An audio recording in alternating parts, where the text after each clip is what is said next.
Good morning, good afternoon, good evening, good night, good day to you, depending where you are in the world. We're doing the nighttime devotion from the devotional Maranatha. The title today, The False Revival. 2 Thessalonians 2, verse 8 and 9.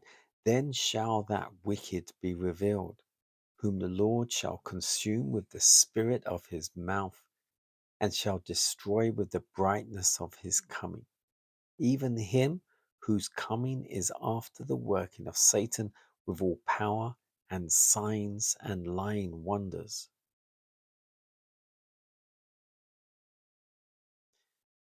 Paul, in his second letter to the Thessalonians, points to the special working of Satan in spiritualism as an event to take place immediately before the second advent of the Christ.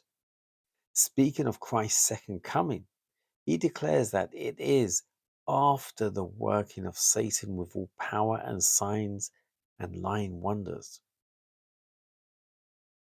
Before the final visitation of God's judgments upon the earth, there will be among the people of the Lord such a revival of primitive godliness as has not been witnessed since apostolic times.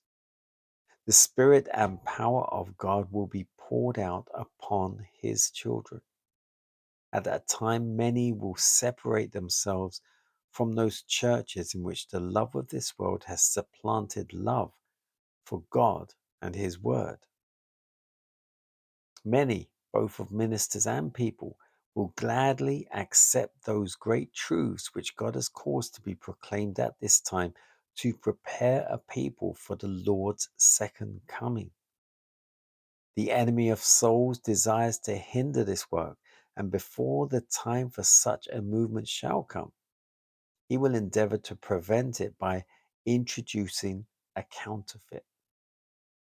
In those churches which he can bring under his deceptive power, he will make it appear that God's special blessing is poured out. There will be manifest what is thought to be the great religious interest. Multitudes will exult that God is working marvellously for them, when the work is that of another spirit.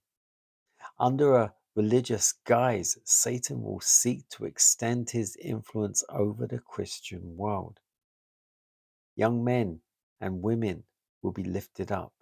They'll regard themselves as wonderfully favored, called to do some great thing.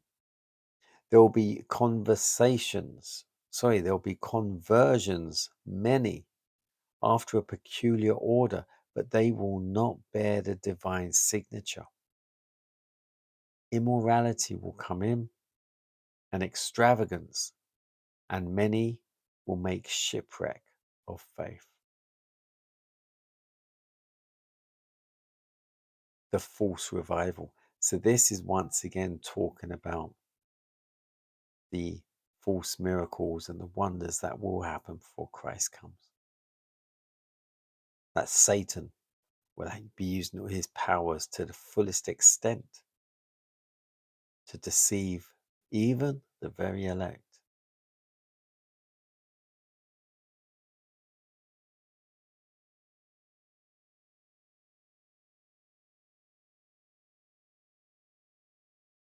At this time, and this is the beautiful part, that those who do revert back to the most primitive way of godliness will then separate themselves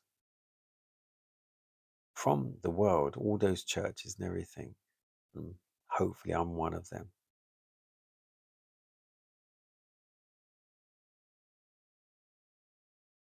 Just to separate yourself and focus purely, solely on God.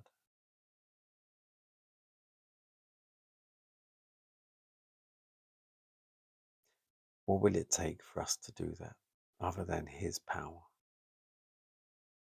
To just totally shut out the rest of the world.